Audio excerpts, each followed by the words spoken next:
Hey, thanks for tuning in. Don't forget to like this video and subscribe to my channel. Today, we're gonna go into the garage and we're gonna fire up my 2003 Mustang Mach 1. I'm the original owner of this car. I bought it brand new and it is my very first ever brand new car. In my opinion, the Mustang Mach 1, the SN95 2003, 2004 model years are a very underrated or appreciated Mustang. Unless you've driven one, you really don't know much about them or talk smack about them. I've heard many comments of like, oh, it's just a Mustang GT with a hole in the hood for the shaker and that shaker doesn't do anything and blah, blah, blah, blah, blah, blah, blah. Wrong. Major difference between the Mustang GT of that generation and the Mach 1 is the motor. Both a 4.6 liter V8, but the GT is a single overhead cam and the Mach 1 has the dual overhead cam engine. Now, I've had experience with this motor from before because I had a 1993 Lincoln Mark 8 and it had basically a very similar engine. Now, I'll put a picture of that car here because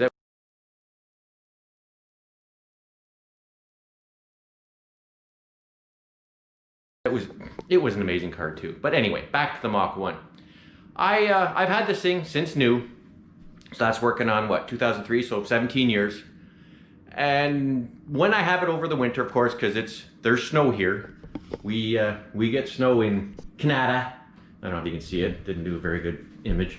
There, we have snow. But during the winter months, I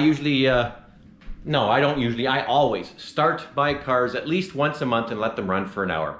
Again, here's the back and forth about the whole, don't start them, take the battery out, put the battery charger on, raise the car, get tires off the ground and blah, blah. Sorry, I've been doing this for 17 years and it's worked for me.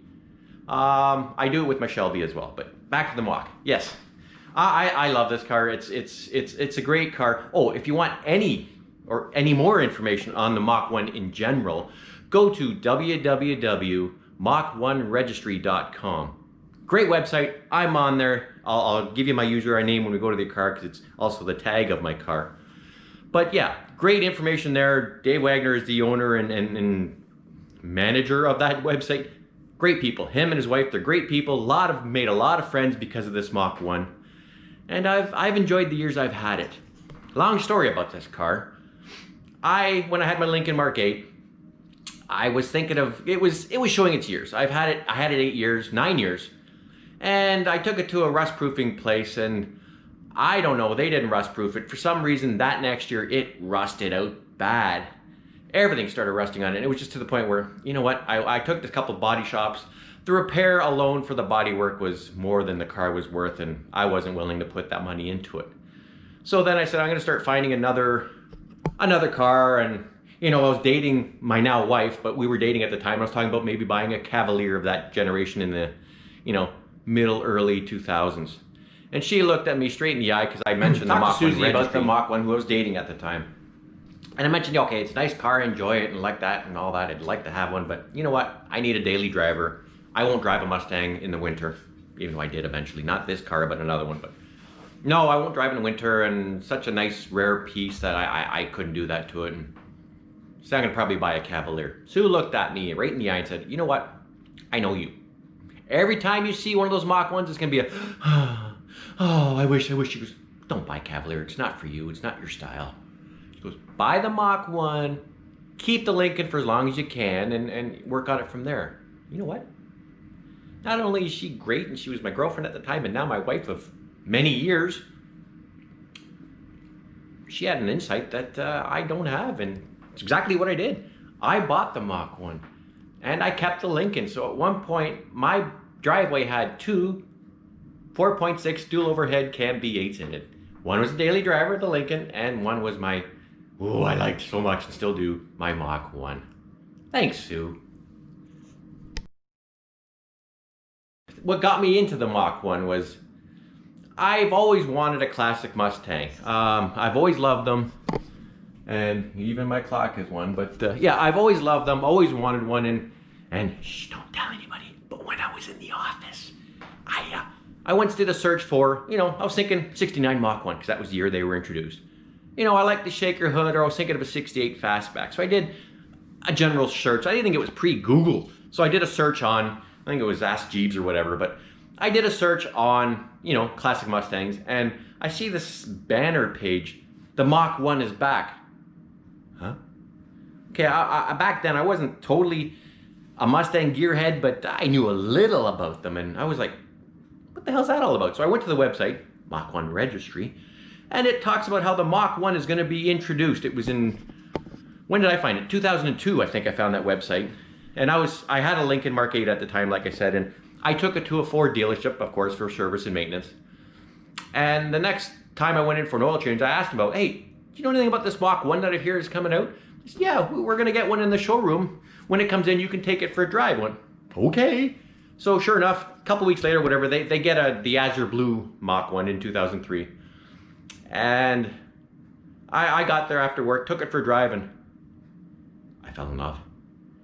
I was incredible. It was just the seats, the way they grab you, the comfort seats, the dash, the shaker hood, and the power of that thing. It was pretty damn good for 2002, 2003 time frame, in my opinion, for the price point and for what I wanted to afford.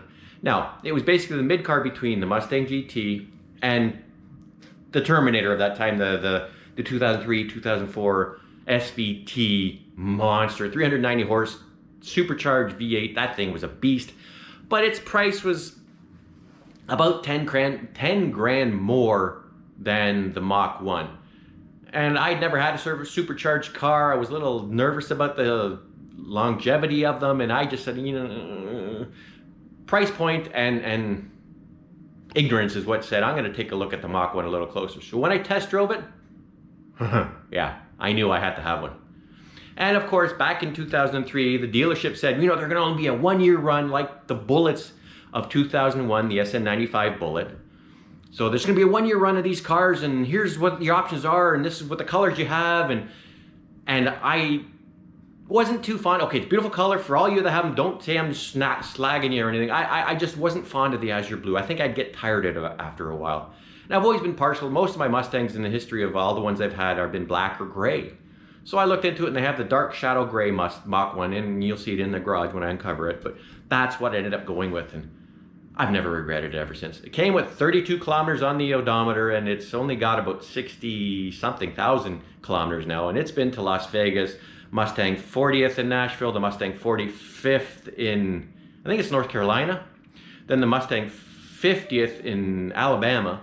I didn't make the 55th this year because of certain reasons, but that car's only goes to car shows. It basically sits under its cover again. I love it. It's a great car. And let's go into the garage and take a look. I'll put the camera down to uncover this thing. I can't do it with one hand. Here's one of the events I was at. Great times, man. A lot of great people with the Mustangs I've met and made friends with, and you know, I happy to be a Mach 1 owner. Lucky to be on it, actually. There we go. I usually don't completely uncover it. I'll put a picture of it. I'll put a picture or two of it up because I really don't like uncovering it completely because it's not necessary just for it to run. So I'm just going to uncover what I can.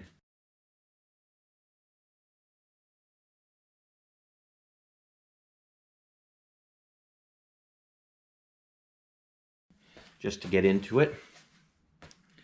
Is he okay?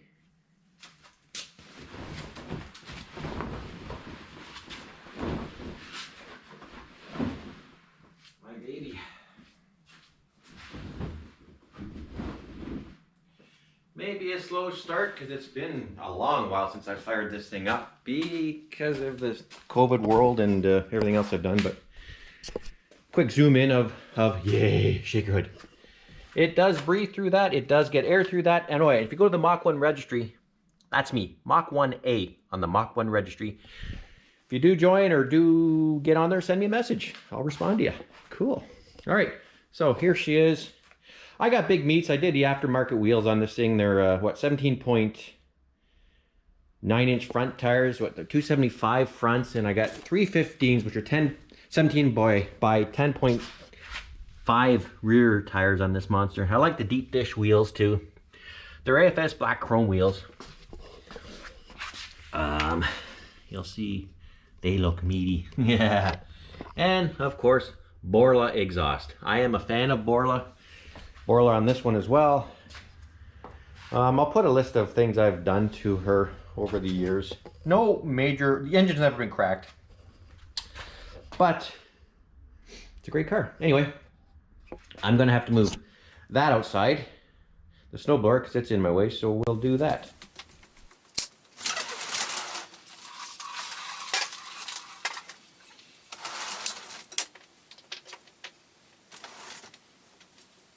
Okay, a little update. What I've done is I've rolled the snowblower out of the garage, so I have this room, and I'll roll it back just so the exhaust goes out, and of course my highly technical garage door holding device. But yeah, so anyways, let's give her a fire. I'll have front, where is it? Front and rear. So we will watch. Okay, here we go. Moment of truth. Do I have any battery left on this thing? I'm not sure.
Walk by. Not doing a drive by. Nice and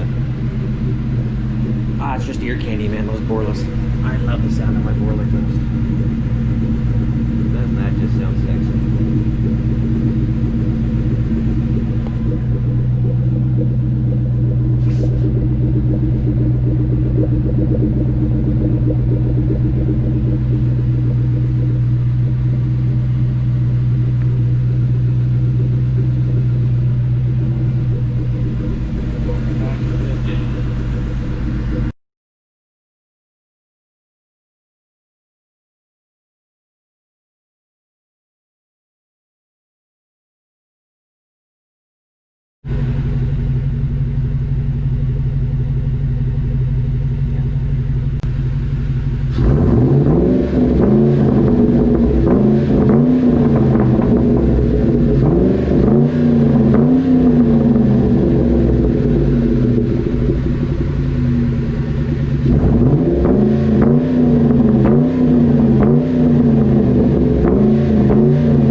Much moisture.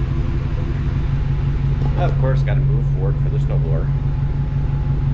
Should have enough room. Awesome.